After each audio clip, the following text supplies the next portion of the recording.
তো দেখুন আমি একটু কেক বানাতে যাচ্ছি আর চকো বিস্কুট নিয়েছি আর এটা পার্লেজি বিস্কুট আছে 1 প্যাকেট, 4 প্যাকেট চকোজি নিয়েছি আর 1 প্যাকেট পার্লেজি নিয়েছি। তো দেখুন 1 কাপ দুধ নিয়েছি আমি, দুধটা আস্তে আস্তে করে দিয়ে ঢেলে দিয়ে মিক্স করতে হবে। তো দেখুন এই সব দুধটুকু দিয়ে দিচ্ছে এবার। তো দেখুন আমি এখানে বেকিং সোডা দিয়ে দিচ্ছি, এখানে দিয়ে দিচ্ছি চকলেট পাউডার, এখানে দিয়ে দিচ্ছি আমুল দুধ 3 চামচ, এখানে দিয়ে দিচ্ছি চিনি পিষে রেখেছিলাম।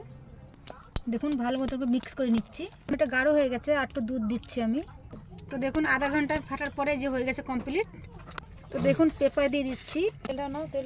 ও তো দেখুন রিফাইন দিয়ে আমি এরকম করে দিচ্ছি। তো দেখুন চারিপাশেও আমি দিয়ে দিচ্ছি পেপার, এর গায়ে একটু রিফাইন দিয়ে দিচ্ছি। দেখুন ব্যাটারটা ঢেলে দিচ্ছি ব্যাটারের ভিতরে। দেখুন লবণ দিয়ে দিচ্ছি আমি কড়াতে। তো দেখুন আমি বসিয়ে দিচ্ছি, দেখুন এটা দিয়ে ঢাকা দিয়ে দিচ্ছি গামলা দিয়ে। আমি এইগুলো এবারে দিয়ে দেবো প্রত্যেকে। দেখুন 5-7 মিনিট হয়ে গেছে, আমি এটা নামিয়ে নিচ্ছি। এবার এইগুলো দিয়ে দেবো সব কাজু বাদাম টাদাম উপর থেকে একে একে দিয়ে দেবো।